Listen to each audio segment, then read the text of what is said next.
So what's going on? I'm gonna tell you guys a story, right? It's a bit of a deep story, but it's one to make you think. So there was two ladies in Congo, right? One of them's name was Pamela, and another one, her name was Blandine, and they lived in the same village in Congo. And their families were all friends. They've grown up together. They was best of friends. It came to a point where they reached sort of their early 20s, and Pamela's husband, he moved to the UK and decided, you know what, I'm gonna send for my wife and my child. They had one child called Paul. So he paid for everything, and then Pamela moved to the UK. So Blandine was kind of left behind, right? She was left behind, but there's always been cool. They kept in contact for a little while. Maybe 6-7 years passed, and over time, I guess when you move to the UK, you get on with your life. You're not really bothered no more. You're not bothered. Just that time, life's moved on. You settled to a new country, so old friends are really hard to keep up with. Anyway, they lost contact, and it got to a point that where Blandine managed to find herself a partner, and so about 6 years in, after Pamela had left to London, Blandine also moved to Europe. She moved to France. So living in France with her husband, and they have 3 kids. They end up having 3 kids. They're living in Paris. So what then happens is that after maybe 15 years of living in Paris, so her children are 15. So she had a child that was she had 2 girls. So two of the girls were one was 15, one was 14, and the boy was 12, right? So they've been living in Paris, but then her and her husband got divorced. So when they got divorced, you know what? She's gonna move the kids to London because her son was showing great promise as a footballer over in France. But she thought the UK, she heard about all the UK teams, and thought, you know what, she would take him over there. He was 12 at the time, so they moved to London. In the meantime, Pamela, who'd been in London for the last 15 years, she had her first child. Now she had a second child who was also about 12 years old. So they both got 2 12-year-old sons, and they're both now living in the same areas of London, but they've not seen it or kept up with each other for ages, right? So they don't even know how each other looks, whatever. Anyway, so one day, so when she first moved to the UK, Blandine's living in a hostel, trying to get a housing, so it's a bit of a struggle. So anyway, one day she's gone to do food shopping and so on, and she's at the supermarket. She's trying to figure out how to sort of read the signs and that, and then a woman sort of looked at her, and they looked at each other. Oh my God, it's Pamela and Blandine. So Pamela was with 2 of her, all of her kids, with her 2 children, the 2 boys, and then Blandine was on her own. She's like, oh yeah, I've got my kids are also with me. They're living in the UK. And like, oh my God, you should bring them along. We should have a meet. They exchanged numbers and so on. Talked all that whole night. But I guess circumstances and everything, they didn't get time to really connect and meet up because things have been happening. So months have gone past and so on. By this time now, Blandine has enrolled her children to school, and maybe 5 or 6 months later, her son's now playing football. He's very good. He's like playing for the district area, but also Pamela's son also played for the district. So they become friends without even knowing their parents, just through their parents. They become friends. At this point, remember, Pamela's sons, she got 2 children. The first one is sort of a good kid, straight and narrow. He's trying to get on. But the one that's in year 7 is starting to be a bit bad. He's starting to get become a bit troublesome. But he's also very good at football. Like over time, like him and Blandine's son are both playing for the same district team in the area that I was coming from. So the district team that plays for all the best players in the local area. So both playing for the same team, right? And they become friends, and then obviously the mothers are quite happy that, oh, our children are friends as well. This is crazy. Obviously, over time now, Blandine's second son is starting to get Pamela's second son, he starts to be bad in school, he gets excluded and so on, he gets suspended and so on, and she's really worried about him. And then she talks to Blandine about it, Pamela. She's saying, I can't control him, I don't know what he's doing, his older brother's not like this, why is he like this? And Pamela says, you know what? Oh, so the screen just froze there. And then Blandine says, you know what? Why don't I take him over for the weekend? And then we sort of, just for the kids to spend some time together, and I might try and speak to him and see what I can do. So she does that. So for that weekend, but obviously when he's over there, he's behaving himself and he's trying to play it cool and so on. So she don't see anything wrong. She said, well, I've spoken to him, just said, you know what, he misses having his father, so his father wasn't around, sort of thing, but he never had a chance to really express that to his mum, right? So anyway, a couple of years go by, and both of these boys are very talented footballers. No one knows who's gonna make it or not at both of them, because teams are looking at them, they're doing well, but of course, Pamela's son is keeping up with badness still. At this point, he's been recruited to the gangs now. Obviously, his best friend, which is Blandine's son, is not part of it, but he starts enticing him like, oh, come over, hang out a bit later. It gets so bad to the point that where her influence was so much that now Blandine's seen the changes in her son. When she sees the changes in her son now, she tells Pamela, look, you're my sister, as in sort of like not real sister, but you're my sister, and I always have love for you, but I can't have your son be influencing my son. At this point, like I said, they're like 15, 16 now. I can't have your son influencing my son. My son wasn't doing the things he was doing until he started hanging around with your son. So obviously there's a big fallout. And now they live in a same kind of area, but obviously in different blocks, right?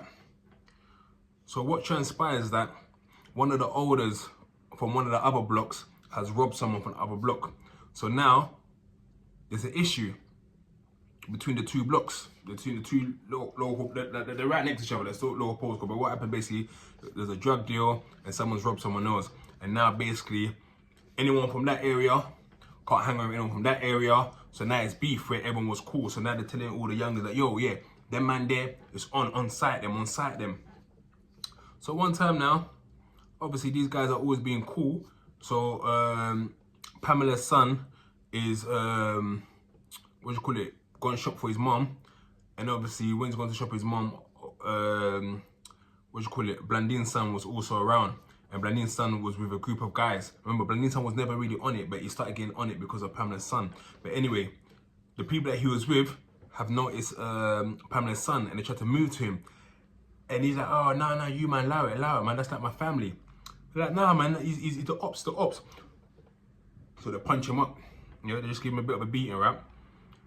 Obviously, Blandine's son didn't take part, he was trying to stop it. However, Pamela's son ain't seen it like that. He's like, rah, you let them do it. So obviously, when he's gone home, his mum seen him all bruised and cuts, he's turned around and said, oh, it was, Blandine's son and that. So now, the mums are on each other, like they're on social media, cussing each other, blah, blah, blah, your son is this, your son is that, and it's all mad. So now there's, the lines have crossed now. So it's got to a point now where the two crews are beefing each other. And then it stems from the oldest beefing, but now the young people have joined the beef, and now these young people don't even know what the oldest were beefing about. And this was a drug deal, but they're always, the two areas are always cool. But now because of the oldest issues, these kids are now beefing each other. And they were friends. So they're not beefing each other because of their own situation, but because of what older people were doing. Anyway, what then happens is one of Blandine's son's friends gets killed. He gets killed, and obviously the people that done it was one of Pamela's son's people. So now, once there's been a life that's being lost, it's all peak. And at this point now, people are doing music and they're sending each other YouTube videos. People are going to each other's blocks. Oh, we're in your block now, where are you now? Filming and so on. And next people are doing it back to them as well. So it's bare tit for tat retaliation. But now there's been someone that's dead. So now people are, nah, fuck that. They took our body, we have to get them back. So it becomes a tit for tat, tit for tat, tit for tat, tit for tat. Now they're beefing over postcodes which are basically right next to each other. They're beefing over postcodes that are right next to each other. And then the two catalysts who are really involved in the beef are two people who were friends, whose families were friends, whose families go way back home in Africa, where they were all from the same village. But now they've come all the way to the UK, and they're still living with each other, but they're beefing each other now, and their parents are at it now as well, right? Now it gets to a point where they're representing two different blocks. Over time, they get into that maybe 16, 17 years old now, and these guys are really part of it. They're both joint different music groups, and they're still trying to play their football on the side, but football ain't really cutting it. So anyway, so one time there's a party, and it was off ends. It wasn't even in the ends, but on that day both crews were heading there. They didn't even know they're both gonna be there. And when they see each other, it's an on-site thing. Knives get pulled out, and then what do you call it? They're all fighting, beefing, and then in the end, what do you call it? What's her name? Oh, I forgot her name. Blandine's son, yeah, sorry, Blandine's son gets caught lacking because everyone's beefing and like everyone's sort of run off, so their crew got overrun, and Blandine's son gets caught lacking, and then he's caught in a corner. So obviously they're beating him up, they're trying to pull nanks on him, and then obviously Pamela's son is there, pulls out a knife, and they're looking at each other in the eyes, and you can see my man on the floor cowering, but he's looking straight into his eyes, and everyone's like, do him, do him, do him, do him. But he kind of looks at him and he feels kind of bad. And he goes, nah man, leave him, leave him, leave him. He's a pussy anyway, he's a pussy anyway. And leaves him, like, he don't do nothing, right? So, later that evening, when everyone's going back home, remember they're all going back to the same areas, everyone got to the food shop, and obviously, my man's called these guys like, right, you guys left me. They're like, nah, it was overrun, everyone had to run. But anyway, they meet someone at the food shop, and then when Pamela's son is heading home, they ambush him. Yeah, they ambush him. And whereas Pamela's son said, nah, you know what, nah, allow him, Blandine's son were on it, because he went to save face, because he had cuts and bruises, being beaten up. It was embarrassing, people was filming it. He ended up stabbing Pamela's son. So Pamela's son doesn't die. He's in intensive care. And obviously word on the street is, oh, you're so-and-so done it, so-and-so done it. So feds come, arrest a bag of people, release them on bail. And now, obviously he's had to tell his mum like, well, gone. And now the mum's thinking, oh, you know what, we'll end up losing you to prison. She's ended up calling Pamela saying, look, we're so sorry about this. Can you guys say it wasn't him? We'll pay money, and so on and so on and so on. And she went having it. Well, she went having it. Said, your son tried to kill my son. We're not leaving it. We're not leaving it. The police are involved and so on. It got to the point that where my man ended up surviving, and the police relocated him. But obviously, the other brother was still on trial. He was still on trial. But obviously, when their guys are relocated now, they moved them to a different area. The, what do you call it? Blandine's son was waiting for the case to be heard. And through lack of evidence and so on, the case was dropped. Maybe a couple of weeks later, after the case got dropped, he ended up getting shot dead. People who shot him, nobody knows. But he ended up getting shot and he died. And obviously Pamela and her son moved off ends, moved to a different area. But I tell this story to say, this is the story that kind of happens with a lot of the diaspora that come from African countries, Caribbean countries, and so on throughout the UK. so many of you guys, so many of you guys don't even know back home your people's are family. Don't even know back home that your people are cool. And even when you came here, your parents were friends. So we could have had me and your dad could be friends. And I got plenty of friends now that I was in school with, right? So I might have moved to Hackney. You know what I'm saying? So me and your parents could have been friends, right? So we grew up in the same area. Then he moved out or I moved out of the area. And then you guys are growing up in the area, and then boom, you're beefing each other. You're beefing our kids. Our kids are beefing each other, not even knowing that your parents are great friends, or we're good friends. And what it is as well is that you guys beef each other over beefs that you don't even know nothing about. That got nothing to do with you, and the elders gash you and manipulate you and say rah, and they make you know it's like they give you that sense of pride to represent that block, but they're not beefing over the blocks. The elders not beefing over the blocks. The elders are beefing over drugs. They're beefing over money. They're beefing over territory. But they'll over women. Yeah.